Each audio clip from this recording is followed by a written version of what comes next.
والصلاة والسلام على رسول الله وعلى آله وصحبه ومن والاه. اللهم لا علم لنا إلا ما علمتنا إنك أنت العليم الحكيم. اللهم وتب علينا إنك أنت التواب الرحيم. سبحانك لا نحصي ثناء عليك أنت كما أثنيت على نفسك. أنت المقدم وأنت المؤخر وأنت على كل شيء قدير. اللهم اجعل جمعنا هذا جمعا مرحوما واجعل التفرق بعده تفرقا معصوما. اللهم ولا تدع فينا شقيا ولا محروما. السلام عليكم ورحمة الله.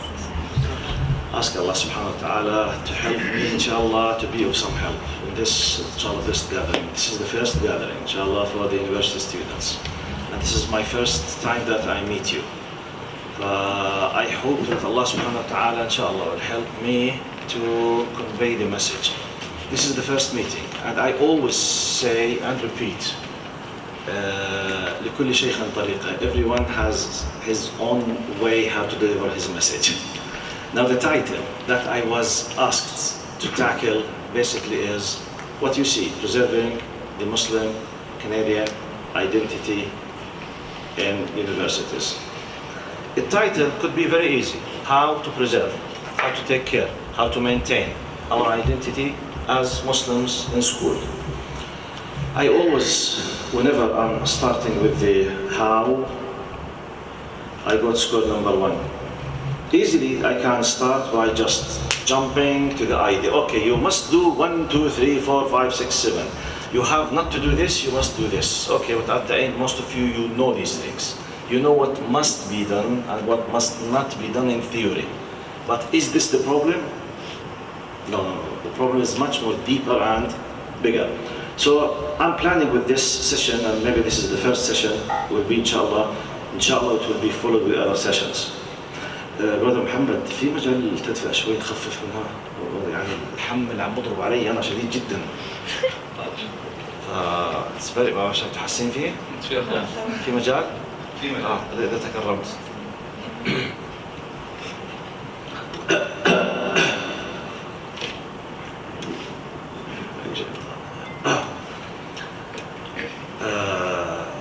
From my experience dealing with many people around the world, you know, I'm a university professor and I'm teaching at a university since 15 years in university.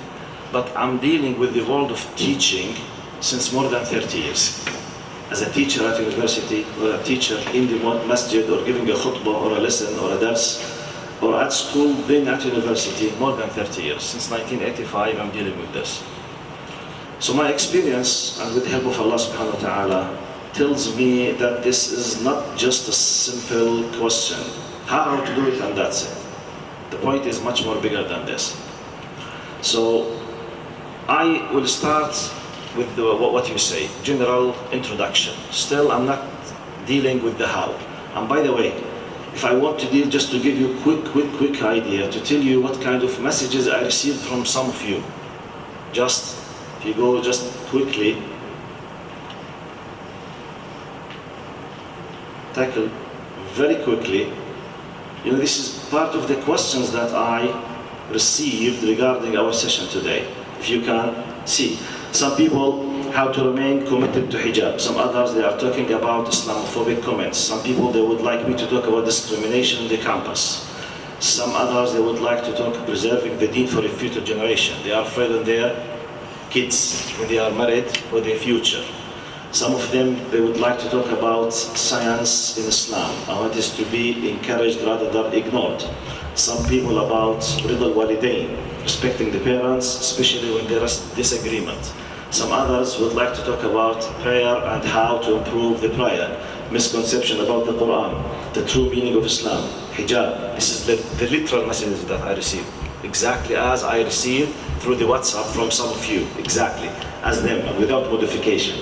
Some of you would ask me for it's haram to have a girlfriend, mixing between boys and girls. Islam is not a comfort zone. It is a jihad to have Jannah later. Jihad with the literal, with the linguistic meaning, which means to struggle with, the obstacles in your face. Some others, they were asking me to talk about dating and girlfriends. We are not doing anything haram. What kind of harm we are doing? Why not? So if you can notice,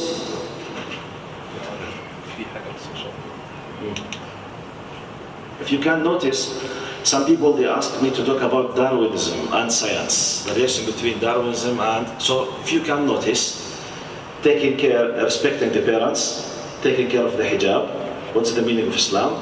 Dating, boyfriend, mixing, اختلاط.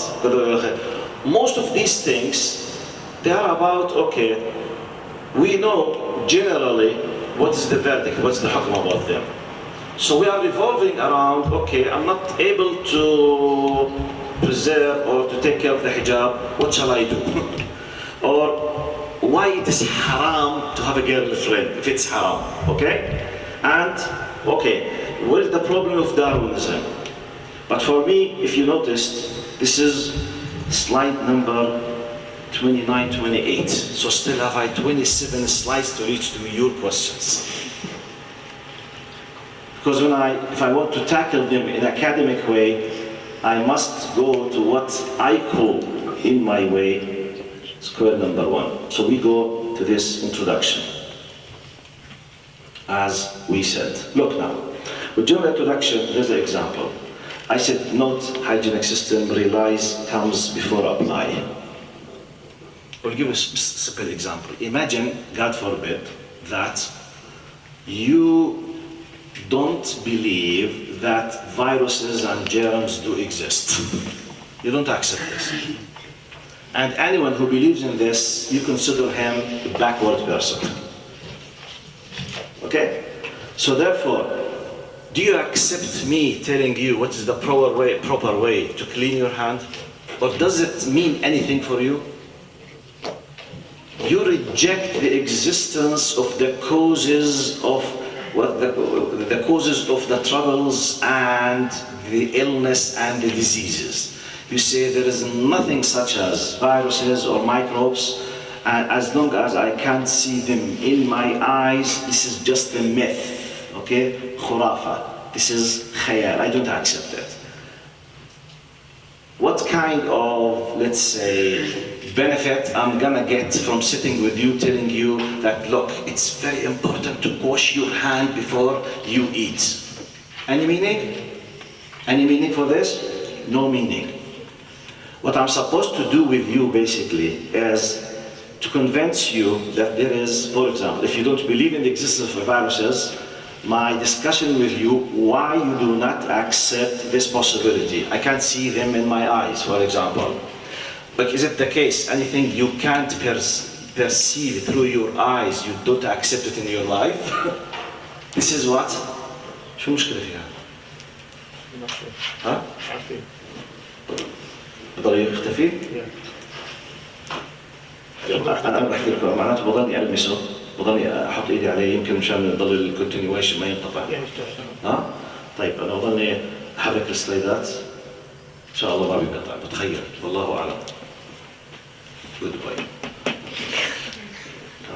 لازم نضلنا نتحرك معه.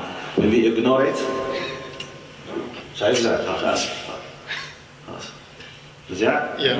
طيب حتى الأجهزة بتزعل. Feelings. Do you believe in this? Imagine if someone believes that this thing has feelings. طيب, anyway. So my job basically is to tackle the problem of do viruses and germs exist or not, and to discuss.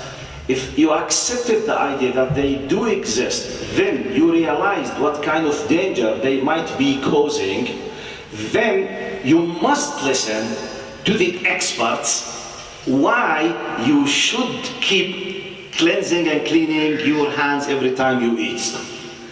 And you have the full option not to wash your hands, but face the consequences. Don't complain when you go to the hospital, okay? So this is the way. This is the way of that I'm gonna deal with this problem. So, I'm quoting here, that's why I said, therefore you must know,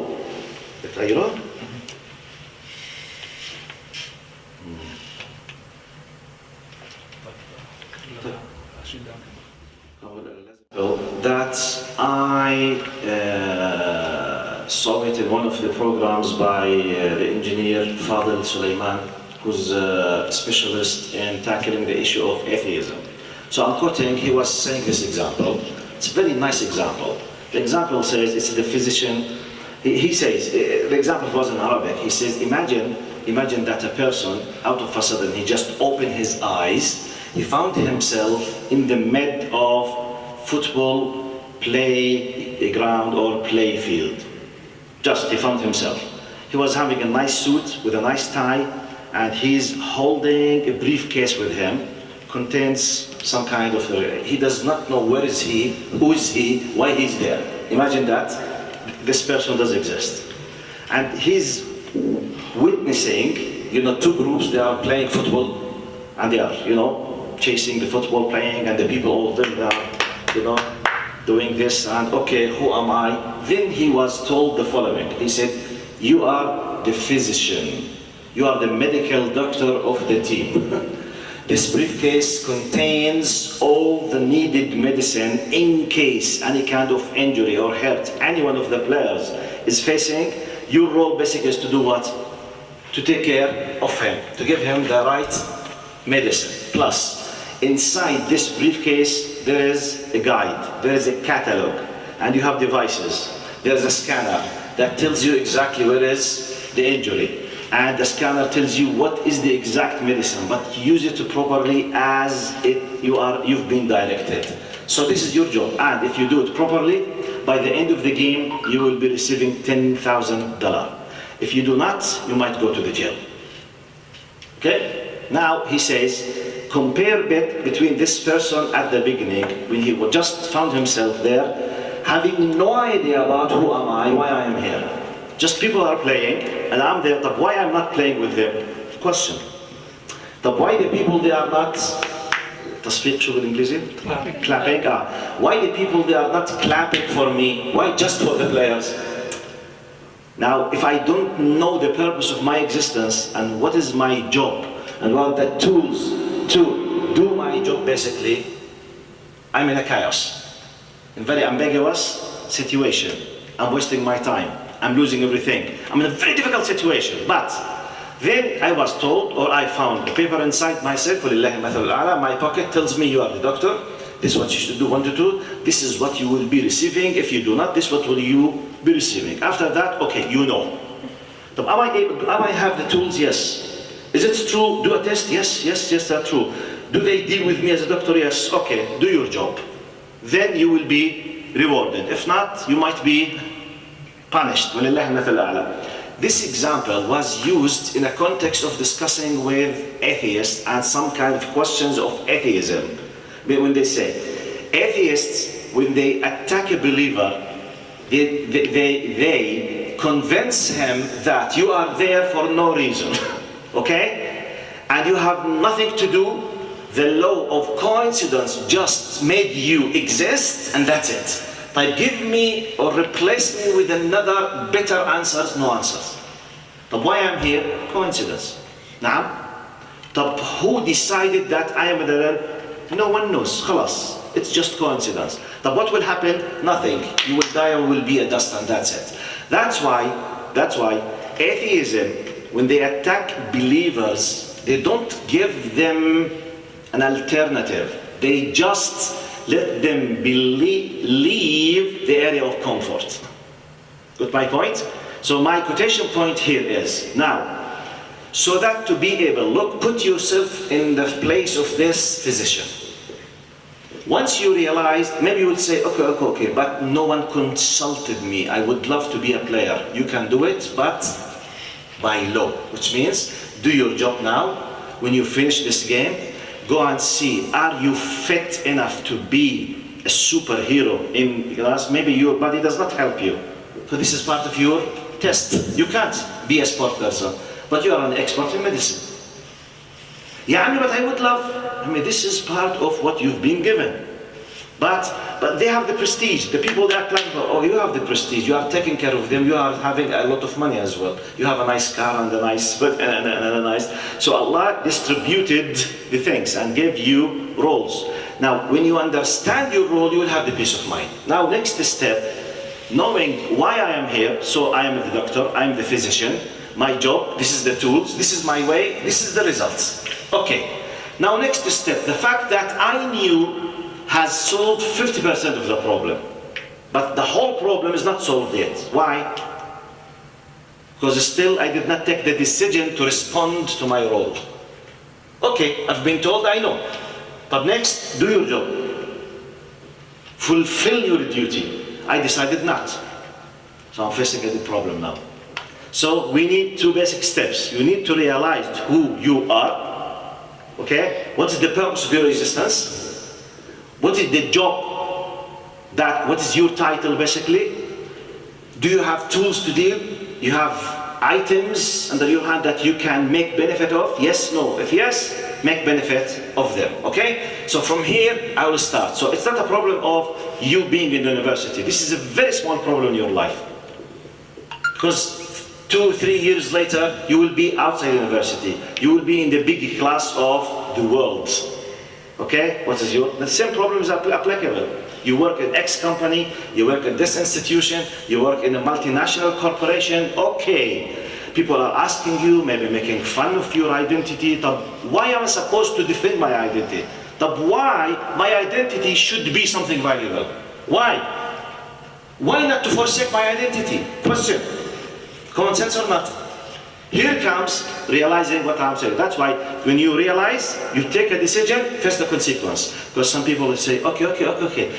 Does this mean if I realize what is Islam and it's a message from Allah and that I have to commit myself? No, but first the consequences. No, not necessarily.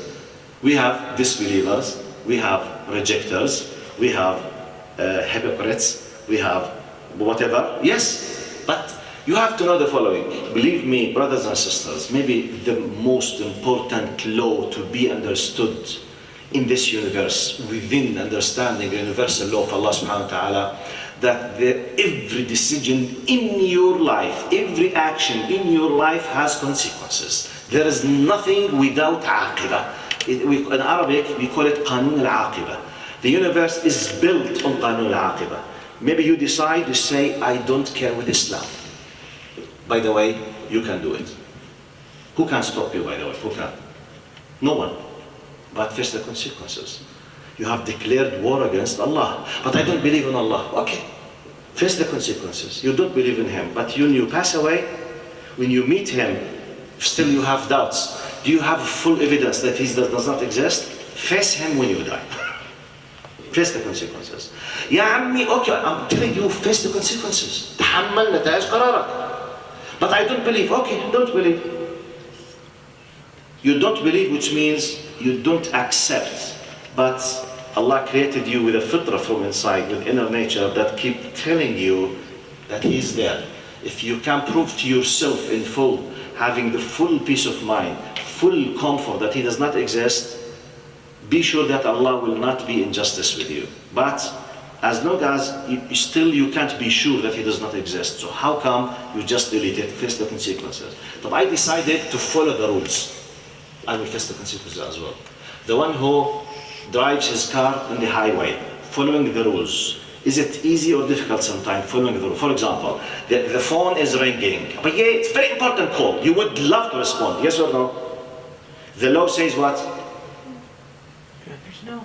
It's prohibited. You are not allowed to use phone while driving. Can you break the law? Physically, can you do it? طبعا you can do it.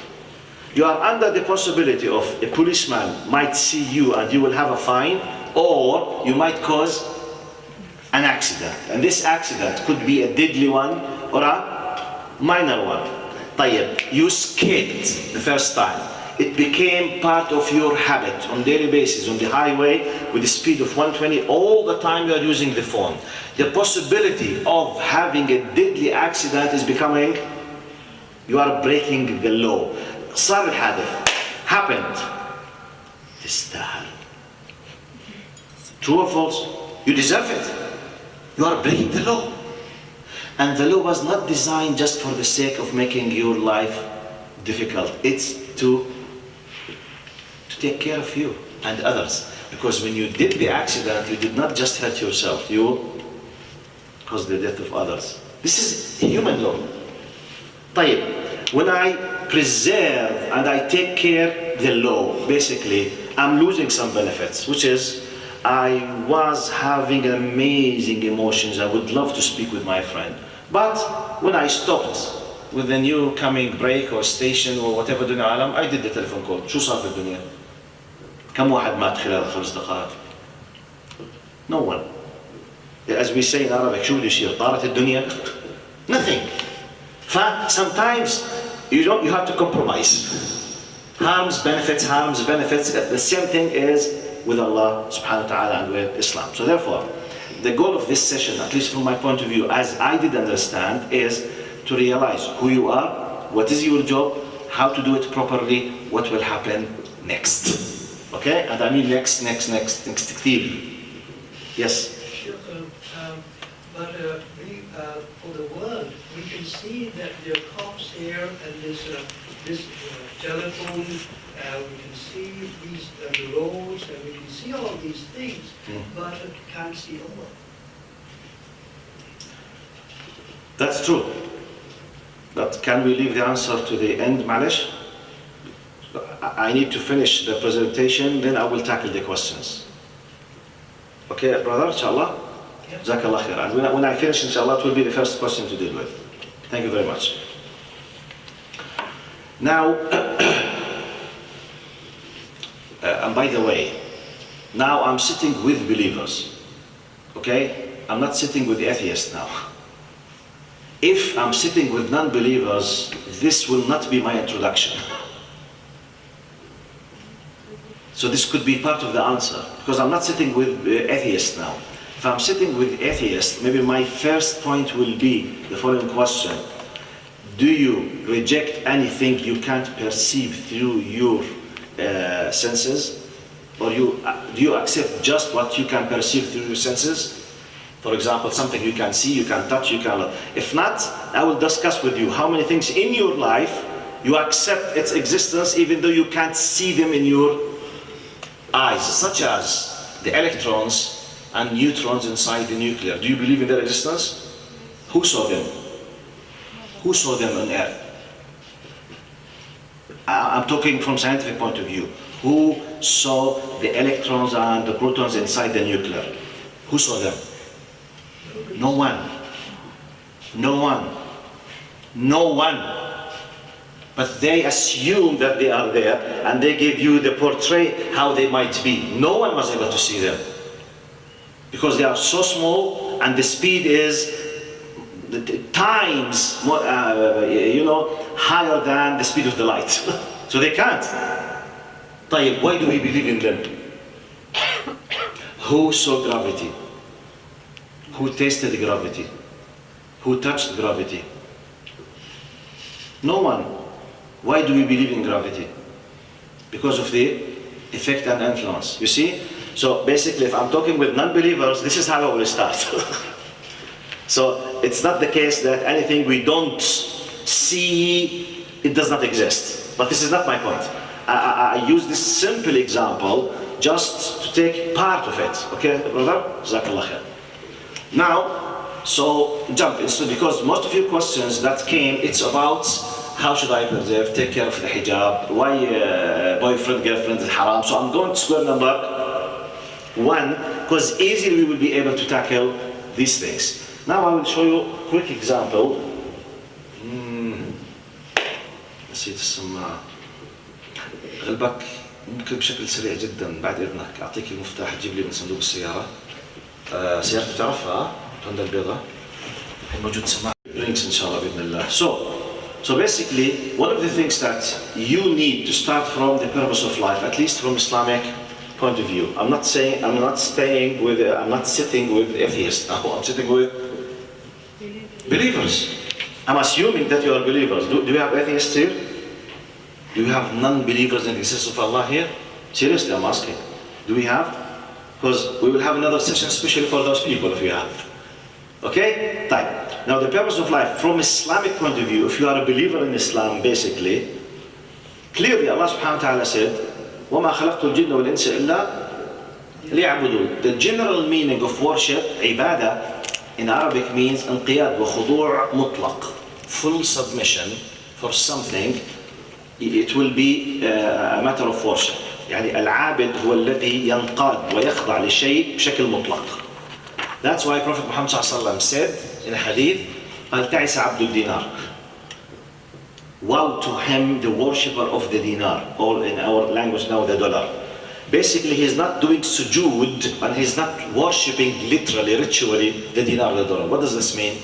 He has submitted himself to the path of the money, which means whatever happens, he does not care with obstacles, haram, halal, permissible, not permissible, yajuz, there, it doesn't matter. As long as I want the money, I'm ready to give bribe, to accept a bribe, to make a theft, to take the money, to make lies, just for the sake of having the money. Literally, literally, I am classified in Islamic terminology as what? Worshipper of money, abid lil-mal. Okay? So the meaning of ibadah as terminology, when Allah subhanahu wa ta'ala says, وَمَا خَلَقْتُ الْجِنَّ وَالْإِنسَ إِلَّا لِيَعْبُدُونَ. Verily indeed, I've not created the jinn and the ins, but to worship me means I've created you to submit yourself to my will in every single aspect of your life 24/7, everything. Not just ritual worship, it's not just the prayer, zakah, saum, zakah, which is 10% just of Islam. So, purpose of life, to obey God's commandments. Literally. طب يا عمي, طب استنى شوي, يعني ما انت why is Allah just? Allah عادل ولا مش عادل? And by the way, I received the question many times. Sheikh, do you believe that Allah is just? قلت له, it's not just Allah is just, Allah is justice. هو العدل من أسمائه, هو مصدر العدالة. He's the source of justice. طيب, if he is just and he is justice, why he did not consult me before creating me? I don't like to exist. طب how he will consult you without creating you? So this is a silly question. This is sometimes kind of indirect arrogance. يا عمي ليش الله ما خيرني؟ خيرك بإيش؟ خيرك بإيش؟ ومشان يخيرك لازم يخلقك.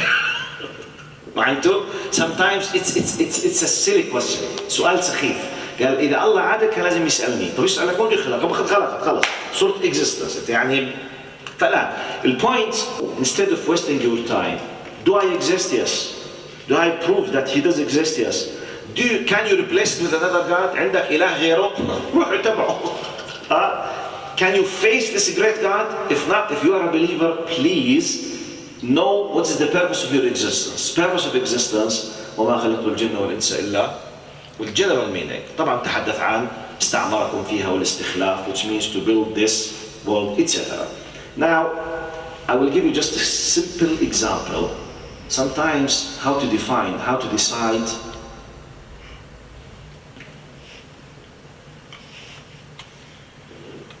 your purpose in this life. من باب الحكمة ضالة المؤمن أن وجدها فهو أحق بها. You know, we should be searching for wisdom.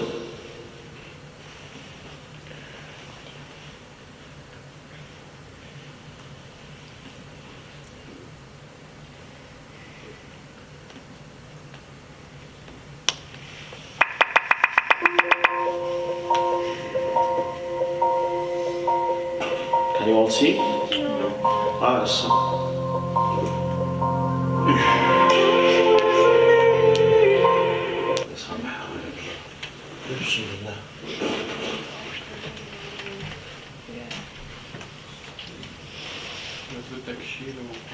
طيب يصير مظبوط.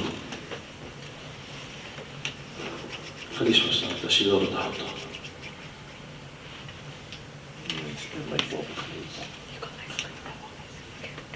عارف لا شكل عارف.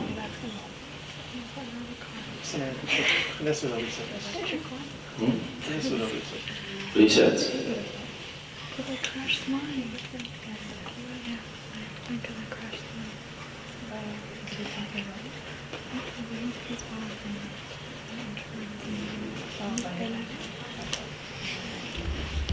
You're smart. You're funny. The sound is okay, huh? Right. Just, it's an example. By the way, this is a Christian missionary work. Okay? But my point is just, I want to see the method. Sometimes, look, because there your question is about how to preserve my identity. I'm giving you just an idea how others, how others do think. So let's sometimes see the others how they think, so we might be, able to take a benefit. Just an example, okay?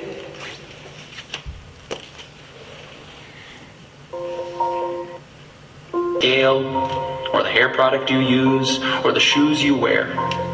More than how many girls wish they were you, or how many guys wish they had you. More than the price tags on your clothes, or the percentage at the top of your math test, or even the number of followers you have on Twitter. Your worth surpasses all earthly things, because in the eyes of the Lord God, you are loved, and you are worth dying for. Regardless of who you think you are. Whether you model in a magazine, or you model pottery with grandma.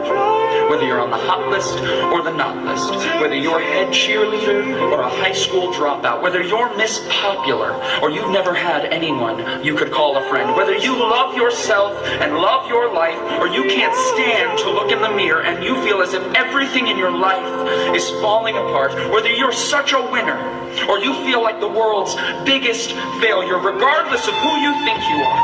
The reality is that you deserve someone who would give up their life for you, because you are powerful and strong and capable. Read about the women in the Bible: Esther, Ruth, Martha, Mary. These women changed the world forever. And inside of you, each and every one of you is a woman with that same power and that same strength and that same world-changing capability. And your responsibility is to find that woman and to set that woman free. This is who you are. And any voices in your mind that try and tell you differently are from the enemy. And the next time you hear them, this is what you say. You say, "Nuh-uh, not me, Satan. I am a daughter of the living God, cherished, loved, and adored above all things by the Creator of all things, for the glory of Him who is greater than all things. I am awesome." And please, don't you forget it.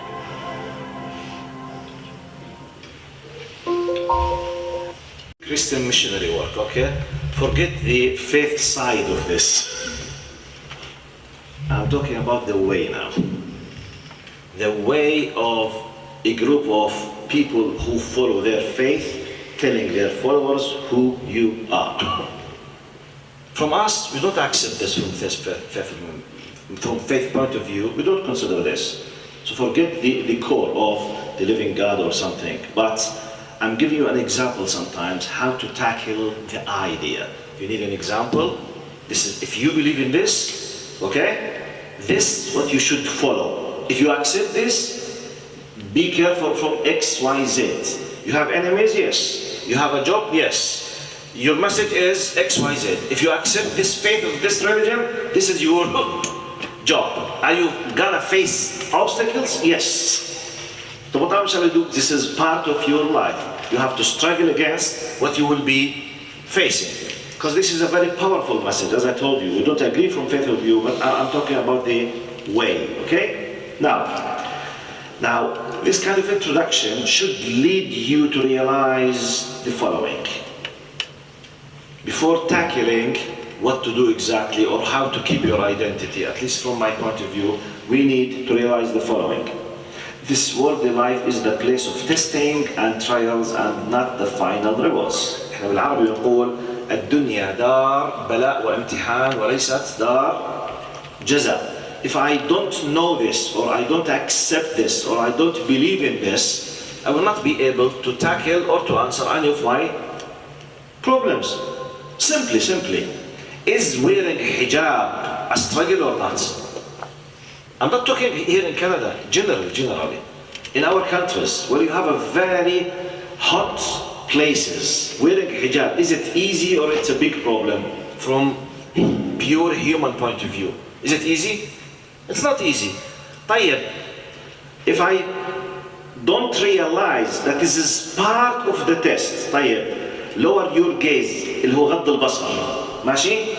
Now, is it part of our desires, our lusts, to see this kind of naked bodies and porno things? Forget the halal haram for a moment now. We by nature, when we see these things, do we feel happy or bad? Give an answer. By nature. We love, طبعا. Why do we marry? But we stop ourselves from haram things because of the consequences. But as a first step, basically, seeing these things is something nice. True or false? طيب, when I prevent myself, okay, am I suffering or not? طبعا. If I'm not married, I'm not able to marry because I have money. شو الله سبحانه وتعالى لما استطاع منكم الباءة فليتزوج فإن لم يستطع فليصوم. If you can't pay, you can't take care of a family, you have to fast. But I'm in need, but you can't. Okay, is this a struggle or not? Now, there is another point of view. Go and enjoy yourself. Pay a little amount of money, do what we call a zina, and that's it. No. It is not acceptable. Now, I'm not explaining what is the disaster of the zina, what we'll do. No, I'm discussing. Are we struggling by taking care of al-ahkam al-shari'iyya or not? Now, if you don't know that this is this dunya, this is, look, for example, this space. This is the dunya, and this is, let's say, the barzakh, and then to the end of the place, the akhirah. So if I don't realize that this dunya, which is just a few years of my life, dar imtihan, it's a test. You are sitting in a test hall now. So sitting in a test hall, don't speak with the one next to you. Yeah, I want to enjoy you will enjoy it. Finish the test. I want to have a nice food, you will have it. Finish the test. I want to go to okay, study for the test, then you will enjoy. So you are in a test now. Test has its own nature. Realizing this reality will help you a lot how to deal with things if you know that they are halal or haram. If you ignore these things, you can't deal with them. Simply, why should I? Another reality that you must be aware. Being chosen to hold the trust, the amana, is an honor and not a burden. The fact that you are a believer and a Muslim, Allah has chosen you to be a representative for this great system. It's not, Ya Allah, طب يعني اشمعنى أنا? No.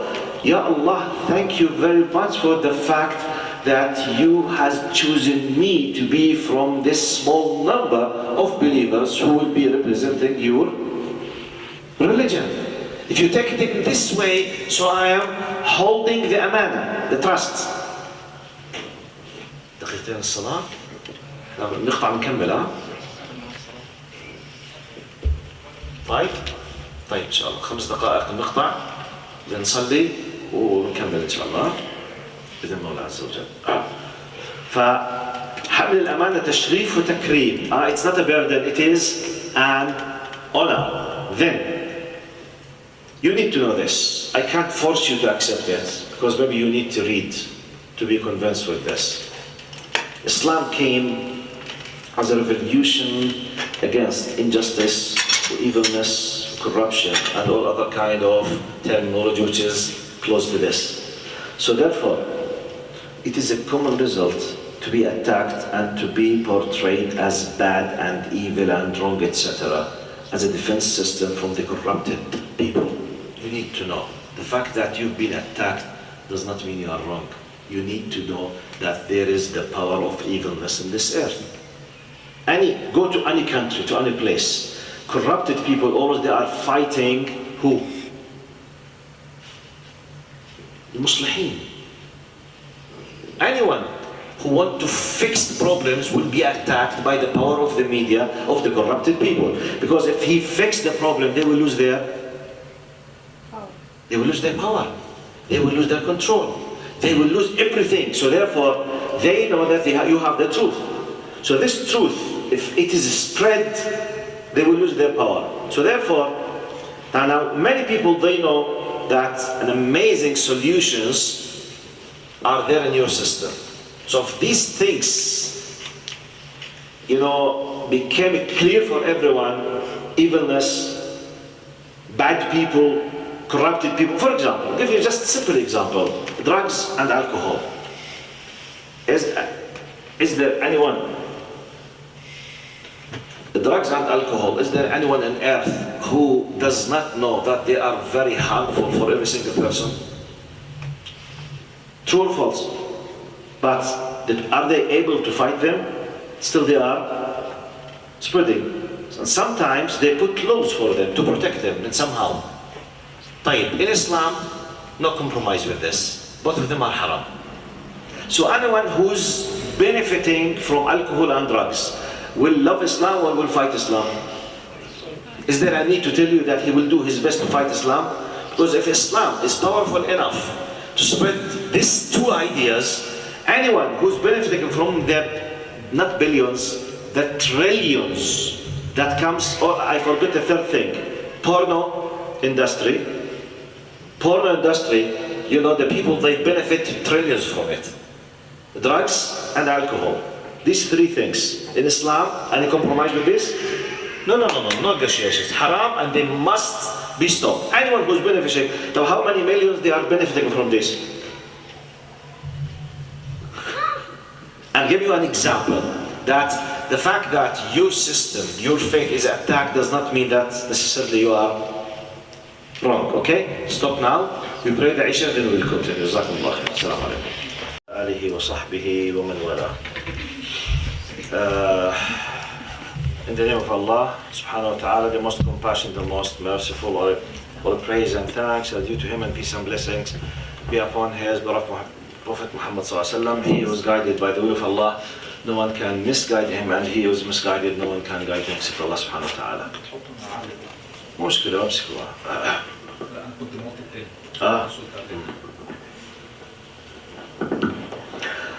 Now, I'm still, if you remember, I said this should lead you. I mean, the points of introduction that we have highlighted. شوي خفيفة. At least from my point of view, should lead you to pay attention and to realize the following. We said the first one, دار ابتلاء ودار امتحان وليس دار جزاء. It's like someone in the test hall. He's not supposed to keep complaining why he's not playing football. يعني this is a test time, for example, okay? Metaphorically speaking, الدنيا دار امتحان ودار الجزاء after death, the full reward, the full punishment, what your rights, take everything, it's after death. So therefore, a believer, a Muslim, without realizing the concept that dar dunya, barzakh, dar akhirah, he does not understand Islam. And for us, many of our things, by the way, this leads us to one of the most important facts about believing in the akhirah. And I remember myself when I was doing my high school, there was a question that at school came to us. قال الإيمان باليوم الآخر ضرورة عقلية اشرح. This was the question. Believing in the hereafter is like a reasonable necessity. Reasonable necessity means, imagine if Allah did not tell us that there is hereafter. If we believe that Allah does exist and Allah is just, our minds tell us it's either Allah is just or Allah does not exist, or otherwise a hereafter must exist. This is معنى ضرورة عقلية, which means if Allah is just, we see a lot of uncompleted things in this worldly life. A lot of bad people, they do a lot of bad things and they are not punished. They leave. And that's what leads some kind of poor atheists to be atheists. يا عمي إذا الله موجود وين يا عمي the story is not finished yet يا عمي إحنا الستوري تبعتنا will finish at the day of judgment in the hereafter. So therefore هذا بيسموه مستعجل. It's like the small child who wants to eat all kind of sweets now, and everything must be done now. يا عمي فيش إشي now. Now I want, he's 5 years old now, he wants to have the university degree now. يا مزبوطش. You need to go to school. I don't want, but I want the university degree now. He's just 5 years. مزبوطش. This is against the law of nature. So Allah designed this world in a way. If you accept this, and by the way, whether you accept or you don't, the law will not change. But give comfort to yourself, accept Allah's decision and Allah's design, you will fit with the system and you will be happy at the end. So Allah subhanahu wa ta'ala, we need to know that Dar Bala, Dar Jaza, you know that, and the fact that Allah has chosen you is an honor and not a burden. And the third one, you need to know this, to keep it in your mind. I'm not discussing universities now, I'm discussing world in general. Anyone who is benefiting from the industry of prostitution is against Islam and Muslims. Anyone who's benefiting from drugs is against Islam and Muslims. Anyone who's benefiting from porno industry is against Islam and Muslims. So don't feel afraid that, wow, why are you attacking me? I'm attacking you because your system is cleansing the universe from the bad things that they are doing. So they must attack you. So you have to expect this. Okay? So if you realize this, this will help you how to tackle things. Plus the idea of ignorance. I'm discussing the big things now. Sometimes ignorance, sometimes misled people, sometimes misapplications. Now, this example was the first example that I used with the session of the youth. I don't know if some of you were there, but this is one of my favorite examples. Rib'i bin Amir, I will make it in a very short way just. Rib'i bin Amir, he was the representative of the Muslim army before the commencement or the beginning of Ma'arakat al-Qadisiyah, the Battle of Qadisiyah, which after the Qadisiyah, the Persian Empire collapsed completely. The mightiest, the most powerful power on earth at that time. Around 260,000 soldiers from Persians against just 36,000 Muslims. So the negotiations before the start, which means if you want to take it in the manpower mathematical measurements, Persians should win definitely, but they lost. Before the start of the battle, the following discussion happened between the representative of Muslims, which is just a soldier. His name was Rib'i bin Amir, a normal person. No one knows who was he. Before this incident, we did not know anything about this person. Maybe he was just a normal person in the desert. Radiallahu anhu. Now, Rustum, the leader of the Persian armies, looked at the discussion. ما الذي أتى بكم? He asked someone. He came. قال ما الذي جاء بكم? Why did you come? Maybe I assume that Rustum thought those Arabs came just seeking food, seeking money. You want to fight because they are, they are facing hunger, poverty, or whatever. Okay, this is the only thing that he has in his mind, because Arabs at that time, most of the time, they used to kill each other and they have this kind of battle between tribes for the sake of what? Water, food, places, to take the war prisoners, to take the girls as sabaya, as slaves for them. This was part of the life of the Arabs at that time. So this Persian leader, basically, he has nothing more than that. So, okay, let's see those Arabs, what they want from me. قال ما الذي أتى بكم? So he replied to him, this I always say, this supplement should be like a methodology, okay? Like a golden rule in your life. قال نحن قوم ابتعثنا الله. I will say it in full in Arabic, then I'll translate it in English. قال نحن قوم ابتعثنا الله لنخرج العباد من عبادة العباد إلى عبادة رب العباد ومن جور الأديان إلى عدل الإسلام ومن ضيق الدنيا إلى سعة الدنيا والآخرة. I'm talking about the role. This Arabian, this who became a Sahabi after that, realized his role in this life. So therefore he was able to stand before the mightiest power on earth, proudly talking about his identity, his job, insisting to fulfill his duty. Got the message? Because our topic is what? Preserving identity of Muslim Canadian students in universities. I'm giving you an example. Now, نحن قوم, we are a people who have been sent by God لنخرج العبادة, to bring the people out from enslaving themselves to be servants and serve just for Allah subhanahu wa ta'ala.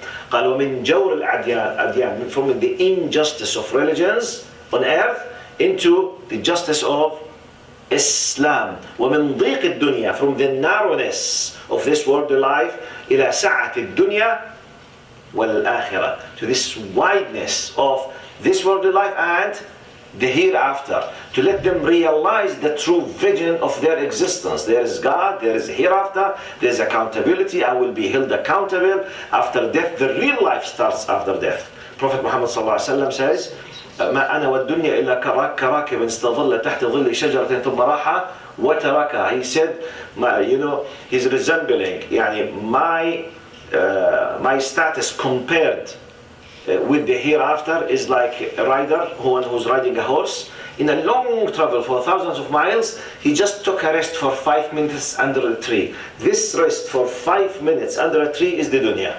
The rest of the journey for thousands of miles is the akhirah. So you have to pay attention that what will happen next is fully dependable on these 5 minutes. So therefore, you need to be aware of this. So, okay, I can't be patient. You have to be patient. It's just 5 minutes. Sometimes you have. Have you ever taken an injection in your body for a medical treatment? Difficult or easy? Difficult or easy? No. Who loves taking injections? So to put the syringe in his body. Who loves? No one. Do we consider it like an important thing or not? Do we feel pain or not? That the pain is very limited. It's sometimes maybe a second. Just this second. Then everything goes easy. But without this painful moment, and by the way, this is part of the universal law, that the moment of giving birth by the woman for the child is one of the most difficult times for the child and for the mother. After that, life comes. Without this difficult moment, there is no life after that. If he stayed inside the womb of his mother, he will, or she will, die. So to get in, out to life, there is a suffering. So it's part of the design of Allah for this universe. You need to know that. So don't look at it, but why it's haram not to do this or to do this? Don't think in this way. Think, is it Allah's will? Yes. Okay. Seek knowledge to know why Allah, the wise, Al-Hakim, decided to ask me this thing. This is how you should approach the things. Not يا بي طب ليش أنا لازم أتحجب؟ طب ما هو no, this is not the way. Ya Allah, thank you, Ya Allah, that I'm a believer and a Muslim. Help me to understand how to present this beautiful thing to others after understanding this, because I'm the representative of this great religion. So the attitude completely will be different. I will not be busying my mind. It's very difficult. No, I'm busying my mind with how to let this beauty be spread for others. You get my point? So completely the attitude will differ, inshallah. Now, some of you asked me the question, what is Islam? Maybe I was supposed to start with it, but since this is a simple example, I'll give an idea. I will give you an idea now for you, so I will consider you yourself as if you don't know Islam. Okay, to give you an example sometimes, how much times I use this example with Muslims and non-Muslims in some of my lectures. Look to this. This is one of my favorite examples. I could not find an image in English, so it's in Arabic, but I will explain it in a very easy way. You see, there an experiment by someone. Someone decided to do an experiment. Basically, the experiment says that he asked 6 people, 1, 2, 3, 4, 5, 6, yes. He brought those 6 people into like a big hole, and he covered their eyes. So temporarily they are what? Blind. They can't see.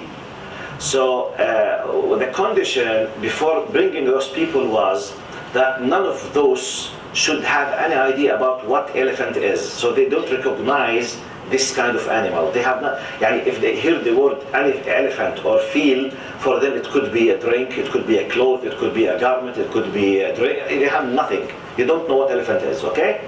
So those who do not know what elephant is, they will be brought, their eyes were covered, so they are now blind. So they were asked just to get into a big hole, and they were told that there's an elephant, but they don't know what is it.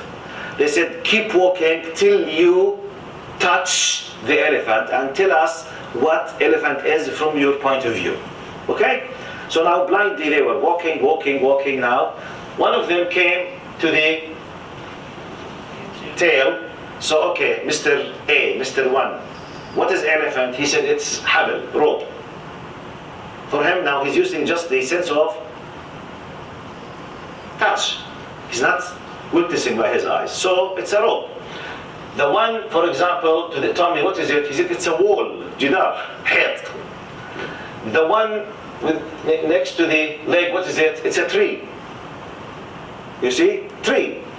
The one with the, what you say, the trunk or the chunk? This trunk, huh? But the trunk, it's a snake. The one with the chunk is spear. The one with the ear, he said it's a fan. So, in reality, sorry, this is how they perceive the elephant. So this is elephant for them. So when you ask, by the way, look now to the amazing and funny part of the problem. None of them was lying, but none of them was saying the truth. The elephant here is Islam. And this is part of the big problem that many people face when talking about Islam.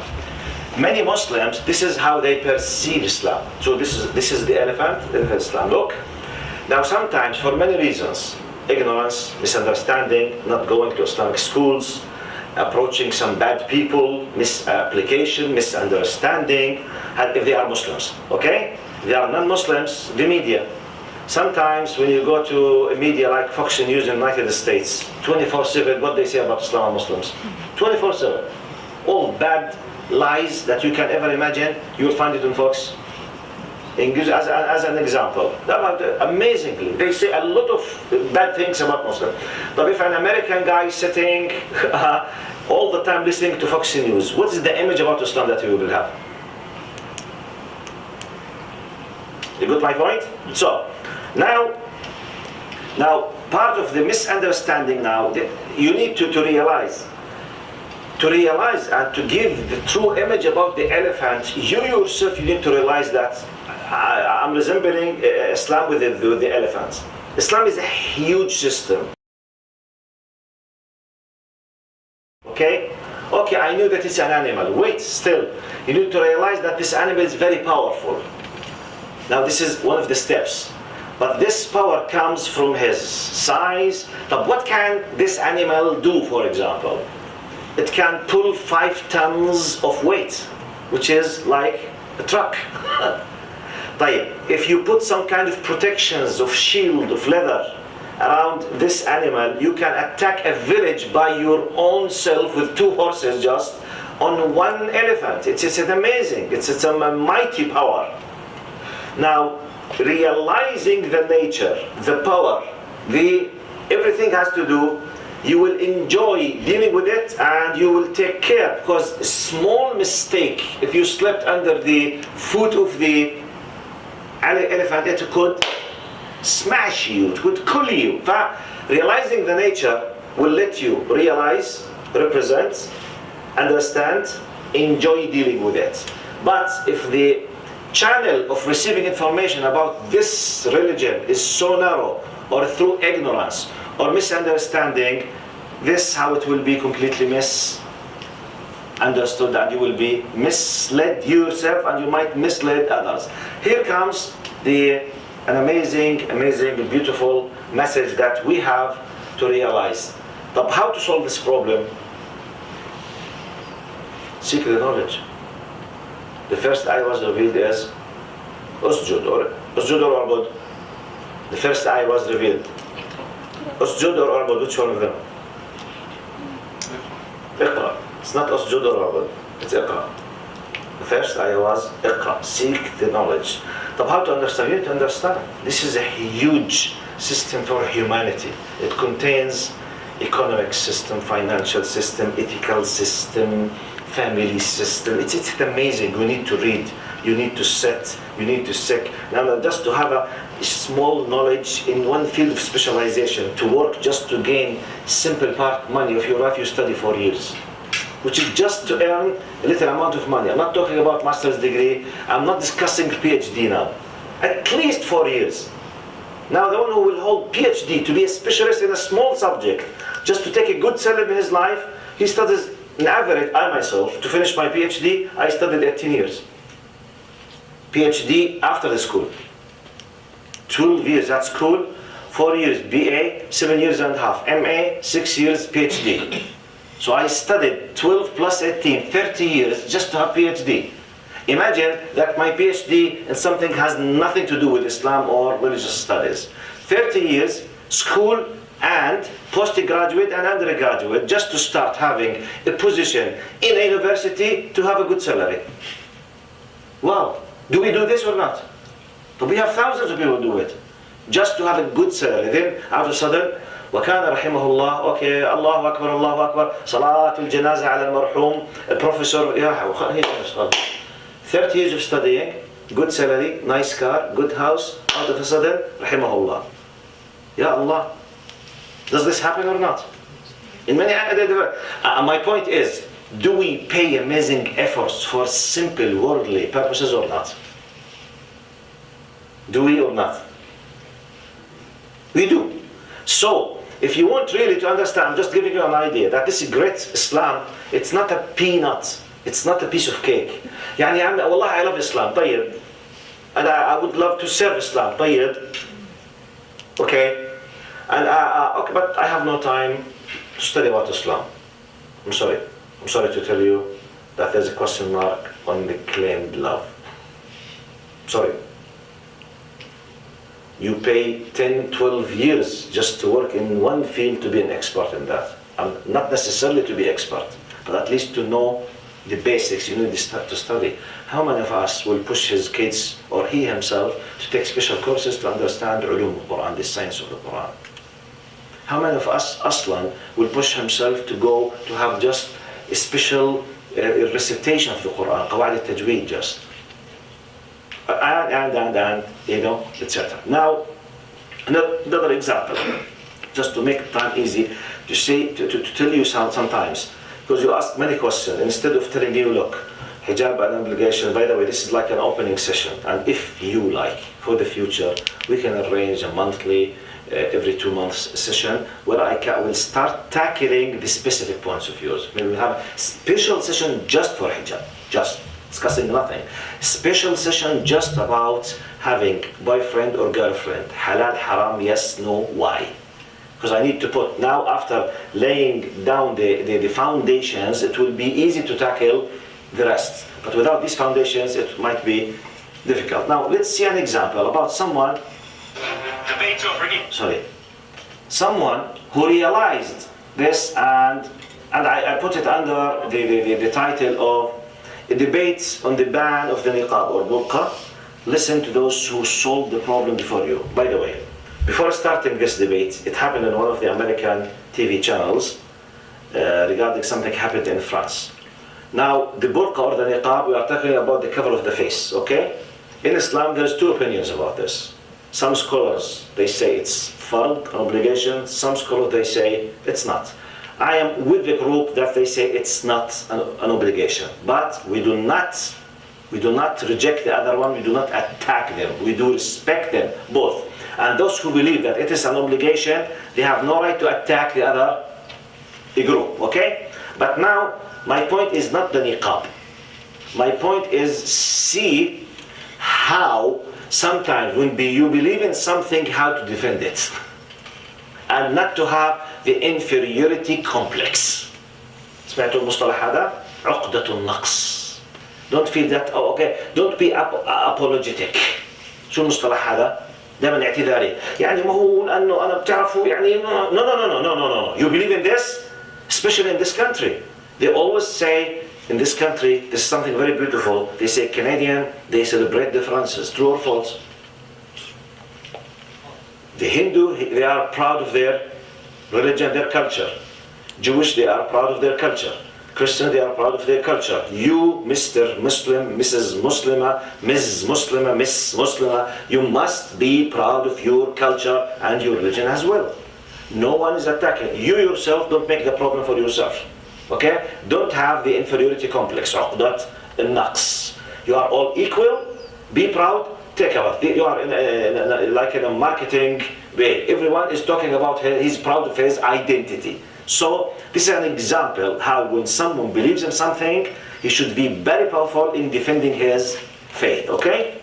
Is it clear? So the point is not defending the niqab now. It's the attitude how to defend something I believe in. Pairing. Integrating devout Muslims into society.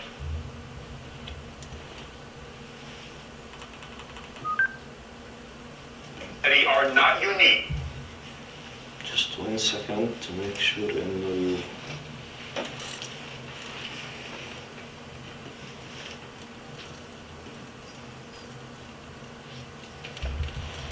That reveals only the eyes. The new law drew protest and confusion on the streets of Paris. Debates over integrating devout Muslims into society are not unique to the United States. Effective today, it is illegal to wear a burqa in France or a niqab like this. A Muslim veil that reveals only the eyes. The new law drew protest and confusion on the streets of Paris. 2 women stepping out in their niqabs and drawing a crowd were arrested for staging an unauthorized protest. The French government has called the veils, and I quote, a new form of enslavement, end quote, not acceptable on its soil. Many Muslims are enraged, but not all. I'm joined by Hiba Ahmed, a writer for the blog Muslim Matters, who's against the ban. She's in Albuquerque. And Mona El-Tahawi, a columnist on Arab and Muslim issues, who wants to see the ban extended everywhere. She's joining me from Washington. Welcome to you both. Let me begin, if I might, by quoting President Sarkozy of France in his justification for the law. It's kind of a remarkable statement. He says, and I quote, this is the President of France, "The burqa is not a religious symbol. It's a sign of enslavement, of debaseness. I want to say this solemnly. The burqa will not be welcome on the territory of the French Republic. We cannot accept in our country women imprisoned behind a mask, deprived of all social life, of their identity." So Mona, let me start with you. You want to extend this ban across the world. Do you agree with President Sarkozy that merely because somebody wants to dress like this, they choose to dress like this, they shouldn't be permitted to do so? You know, Elliot, I detest Nicolas Sarkozy. I consider him right-wing and racist, but I also detest the niqab and I detest the face veil. And I say this as a Muslim woman. I think it represents an ideology that does not believe in Muslim women's rights to do anything but choose to cover her face. And I find that I believe that the niqab dangerously equates piety with the disappearance of women. And so I support banning it everywhere because it's not in the Quran. It's not an obligation for a Muslim woman to cover her face. And my talk with you now, with you seeing my face, is going to be very different than if I was sitting here with my face covered. I believe the human face is central to communication. Okay, Mona, the only thing I would observe, and I want to give Hiba a chance to jump in, of course, but I heard you use the singular personal pronoun I many times, and that I have no doubt you believe that, but why should your beliefs ban other people from wearing what they want to wear? That's what I don't get. Hiba, explain to me why you think the ban is a bad idea. I think that it's a bad idea because I think it's yet another example of men telling women how to dress, how to live their life. It's another way to try to control women and to take it to a government level and to try to legislate the way that a woman dresses is not just wrong and against human rights, but it really violates the whole basis that the democracy and democratic countries are based on. This is a free choice. This is something that I choose to wear. I disagree that it's some right-wing ideology. It is something that is permitted in Islam. I have a master's degree in mechanical engineering, and I am free to do whatever I want, and this is a choice that I want to make. And just because somebody doesn't accept my interpretation of Islam or personally like it, doesn't mean that we can use laws to violate people's freedom of expression and freedom of religion. But let me just ask you this. When you go to the airport, you understand there are going to be obligations. They're going to have to check you for security like they check all the rest. When you get a driver's license, they take a picture with or without your veil on. Absolutely. I want everyone to know that as a Muslim woman, as a Muslim in America, I am just as concerned about safety and security as everybody else, and I have no problem whatsoever accommodating any security issues that come about when I enter a bank, when I go to the airport, when I go to the DMV. I show my face, and actually in Islam, we are required to show our identity when we're in a court system giving testimony. This is absolutely something that is essential for the security and identification of people, but that doesn't mean that I should be banned completely from what I choose to do. Okay, Mona, let me jump in here. There are lots of types of dress that I look at and I don't like them. I think they're degrading. I think they're oppressive. Lots of things I see teenagers wearing that, I'm now viewed as old-fashioned by a lot of, my kids perhaps. I don't go around saying we should pass a law banning it. Isn't that fundamentally violative of the First Amendment? What possible reason can there be legally to say to somebody, you can't dress the way you want to dress? Actually, Elliot, the government does tell people how they can and can't dress all the time. You cannot walk outside naked.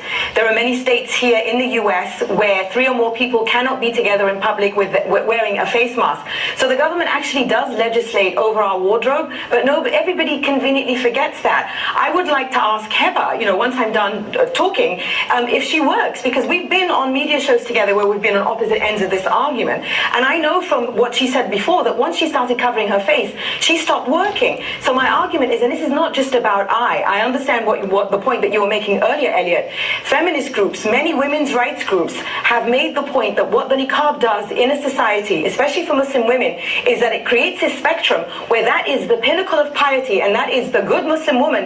And so of course it affects me. In France, where this ban is going in effect, Muslim women's rights groups there support it because they find that Muslim women who live in the French housing projects have been put under tremendous pressure by the Muslim right wing to give into the niqab, and when they speak out they are told, it's basically they become these political pawns. That's why I said I oppose Sarkozy, but I oppose this on women, because what choice do women have besides covering their face? This ideology doesn't recognize Muslim women's rights. Mona, I just have to push you on one thing here. There are certain prohibitions on the way people dress, or you mentioned nudity, that don't dress, that are in fact imposed upon us by law, but none of them that I'm aware of relates to a specific religion and says if you are a devout member of a religion, you cannot dress in a way that is you are obligated to practice your religion, your choice of faith. Can you think of any example like that? Because I can think of 1,000 other laws, if this were upheld, that suddenly we would limit all sorts of things that people do for their religious beliefs because we don't agree with it. Wouldn't that be a very dangerous thing to do? See, this is I think where these right-wing interpretations of religion get a free pass, because everybody says, well, it's my religious obligation, it's my religious right to do this. Let's look really at what we're talking about here. We're talking about the disappearance of women justified in the name of them becoming closer to God. So the closer you want to become to God, the less of you, the more you disappear. But Mona, I don't feel that I have disappeared at all. Well, one at a time. I disagree. Guys, one at a time. Habib, Heba, Jimmy, jump in. Tell us, has anybody forced you to do this? Is this something you're doing of your own free will?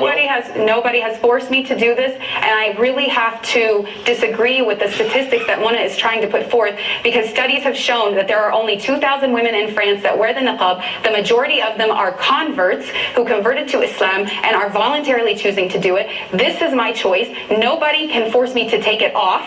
I would not take it off even if you paid me to do it. And the fact of the matter is that I have never met a single Muslim woman in all of my travels around the world that is being forced to wear it.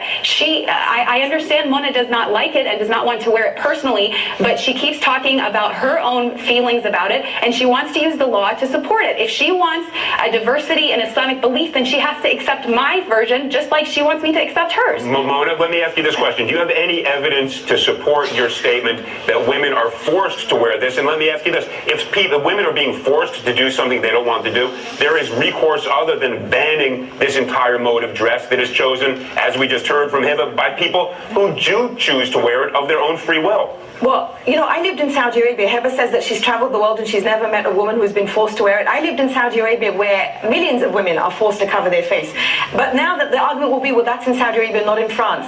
What choice does a woman have when she's told she will burn in hell if she doesn't cover every inch of her body? What kind of a choice is that? So of course these women who convert to this ideology, I've never heard anybody say that. The women who convert to this ideology, who are then told that this is how to be a good Muslim woman, to be close to God, to avoid hellfire, is there really a choice voice in that. And I believe when you have a law like this, you know, I told you, I detest Sarkozy. I consider him racist, but I will not sacrifice Muslim women's rights in order to uphold the Muslim right wing, which I believe is misogynist. With a law like that, a woman can tell her husband or any male relative who is forcing her to dress like this, the law says I don't have to dress like this. Mona, let's not deal with Saudi Arabia, different customs, different laws. We have a First Amendment. I was talking about France. I was talking about France. Wait, hold on 1 second. In the United States, we have a First Amendment that gives people the right to practice religion as they wish. Do you not think that a law that in the United States that would ban this form of dress would violate the First Amendment permission to practice religion as each individual sees fit? Well, this comes back to religion again. Everything is allowed just because someone says it's their religious belief. You know what I think? No. Mona, you're going to jump in. Hold 1 second. It's banned or permitted until there is some compelling state interest on the other side, but it's got to be an overwhelming interest. What is the overwhelming interest that would justify us in banning a type of dress that people choose as a result of their religion? Well, all the reasons I just gave you, but I will repeat. I believe that this is genuinely harmful to Muslim women because it creates this pinnacle of piety in which a Muslim woman is told, this is the closest you can get to God, and she's disappeared. I'm no longer here. You don't even know who I am. The face is central to communication. And not just that, it objectifies women.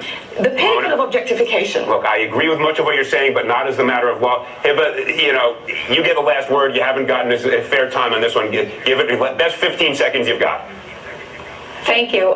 Basically, I want people to know that when I choose to cover this way, it's because I am fighting against a systematic oppression against women in which women's bodies are being sexualized and objectified. This is a different perspective and a different form of empowerment in which I think when I'm in public, my sexuality is in my control and people have to deal with my brain and who I really am and not judge me by my body. And if we want to really talk about the oppressive situation of women, let's talk about all of the eating disorders, all of the plastic surgery, all of the unhealthy diets that are being done, all in the name of having the perfect body. To me, this is liberating and this is empowering. Mona keeps saying, I believe, I believe, I believe. Well, we don't make laws based on what Mona believes or what anybody believes. All right, guys. Based on whether or not. This is clearly not an issue we're going to resolve in the next 10 seconds. We don't, you see, it's an amazing debate. Many lessons from this, by the way. Okay, my point is not the niqab, I repeat. My point that, look, the beginning, subhanAllah, it's by the will of Allah. By the will of Allah, the presenter is very fair, if you noticed, okay? It was the First Amendment. We claim that we are democratic. We claim the First Amendment contains what? Freedom of speech, freedom of religion. So how come you claim this? Because if you are true in what's saying, you have to ban all other religions from their specific, clothes that they wear. Now, for example, Christians, the Christian nuns, they wear nearly 80 or 90% of something similar to the hijab that we do respect. And we love this to happen. Now, if you want to prevent this, this should be applicable in other religions. Jews, the Orthodox Jews, do you know that they wear the niqab? Do you know this? Orthodox Jews, their women, they cover their faces. Do you know this? Huge number of Orthodox Jews, exactly they wear the niqab. So this tells you, and I'm okay, regardless why they are doing the France, this kind of Islamophobia, the point. Look how confident she was in defending, okay? I don't care with you, I, this is my choice. I'm a holder of master's degree in chemical engineering or whatever she said. And just 2,000 out of 7 million of France they wear it. You are making big trouble, which means there's a question mark on your intention. You have something hidden agenda to attack. My point, this is a good example to see someone who has done it before you. My point is not the niqab. This could be applicable on hijab. This could be applicable on prayer. This could be applicable on your beard. Why you are growing your beard, for example. Why you are praying. Why you are not drinking. Why you are not having, drugs. Why you don't have girlfriend. Why you do not sleep with your. Why. When you speak, be proud of. When you know it, if you know it, this is just an example. And now. I remember incident كان امتى لازم نخلص الوقت هذا مش منتبه مش حاسس بالوقت يعني 9 يعني ثلث ساعة معنا ثلث ساعة بالأسئلة طب خليني بس 5-7 minutes just to finish 2 small points then I'll open for discussion Sayyidina Muhammad. As you can see, this is something I hear directly when I was doing my PhD in the UK about 20 years ago. 20 years ago there was nothing such as social media, no YouTube, no Facebook, no Google, nothing at all. So in the UK, I heard about one of the sisters that she was a very, very famous lawyer or solicitor. And she's a white British, very famous, well known on TV, very rich and very powerful. And she became a Muslim, and she wore the hijab with the Islamic, clothing. So many people, they felt very sad because they lost her from this community, and she became a convert or a revert. So I heard a lot about this lady, but no easy access to hear her directly, no YouTubes, nothing at all. So once I was driving my car, I heard the BBC presenter on the radio, interviewing this sister Sarah, the very famous one who became a Muslimah. I remembered his way. It was a very wicked way. He was asking her, I give you the core point of the question. He said, okay, Sarah, okay, we can't interfere in your decision to change your faith. It's your private decision. But can you tell us why did you decide to wear the hijab? This is his way, why he said it, okay? So his accent was, which means it's as if he was saying, his attitude, his tone was telling that, okay, you were a very nice, beautiful woman. زي ما بقول مين ضربك على راسك؟ لا, you wear this kind of hijab, مرة واحدة hijab. He was as if he's provoking her and making fun of her decision. Look what she said. She said, I decided, which is similar to Muna that you heard now, amazingly. You learn these things. She said, Wallah, it was drilled in my psyche, her answer, because at that time, okay, I was a teacher of Islamic studies. I was doing my PhD, but I used to give khutbah in my country. I used to be a teacher at schools. And most of the time, it's we men, who talk on behalf of women when discussing hijab. As teachers, we are lacking the number of sisters who discuss the concept of hijab in public, okay? So I used to have some certain answers. The traditional one, Allah subhanahu wa ta'ala commanded it, is to protect the woman and the traditional classical answers. When I heard her answer as a female who decided to come to Islam, really it astonished me. Because it's very difficult for you as a male to realize how the female feels in this. She said literally, I decided to wear the hijab to tell everyone in the street that I'm not a sexual object.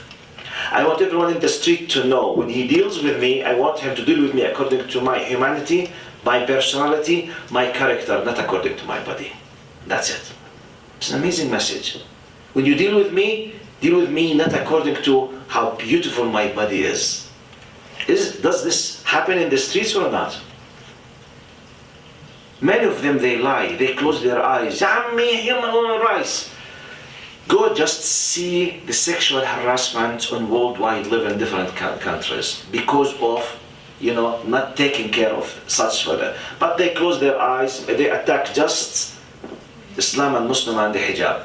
They do not talk about this kind of disasters that happened from the other side. But it's good. I'm giving just examples, okay, how to deal with such issue. I'm giving you example about confidence, example about seeking knowledge, example about how to debate, examples about how to defend, example how to be proud of the fact that you are a believer and know exactly, seek knowledge why you should do this, why you are not allowed to do this, and why this is haram or this halal, or this permissible or not permissible. Okay, the time flies. And now I finish in 2 minutes. If you notice, this is kind of introduction. If you wish, after this introduction, these are, as I told you, this is what I received from you. How to remain committed to hijab from social media and society. How to deal with Islamophobic comments and racism. I think good topic for the lecture could be how Muslim university students deal with discrimination on the campus, especially after issues involving Muslims come on TV, etc. Now, preserving your deen for future generation, guidelines on how to prepare your children for difficulties, etc. Understanding science in Islam, dealing with different parents, difficult parents, the misconception about Quran does not equal hadith, and how to differentiate and sort priorities, prayer and how to improve it, the true meaning of Islam, hijab. This is the questions. Why it's haram to have a girlfriend, mixing between boys and girls. Now, this is examples. We can classify them, let's say, for example, maybe to 5 main topics or 6 main topics. We can arrange a monthly meeting. John, we built. I wanted just to make like introduction, just to break the ice between you and me. If, inshallah, you are interested, okay, we can keep having this kind of meeting for a specific. We agree on one topic, okay? Today is just a general introduction. One topic that we make like a voting, for example. What is the most important thing? You do through it, Brother Muhammad Abdul Rahman, what is the priorities? You do vote, for example, 10, 90%, 80% would like to start, let's say, with the problem of racism, for example. No, the problem of the hijab. No, the problem of, and by the way, at least 20% of the comments, it was about friendship, boyfriend, girlfriend, why it's haram to have a girlfriend, for example. From the comments, most of you asked this. We can start with this next time. Special session just to clarify the idea. Is it haram to have a girlfriend or a boyfriend? By the way, is it haram? It's not haram because we have legal ways to do it. You can have halal girlfriend and you can have halal boyfriend through special legal ways. We call it khutbah wa zawaj. Yes, this is the halal boyfriend girlfriend. Engagement, marriage, the contract of nikah. Okay, enjoy it. Enjoy it in a halal way. Anyway, so we can discuss it inshallah next time. Jazakumullah khair for being good listeners. Now we have about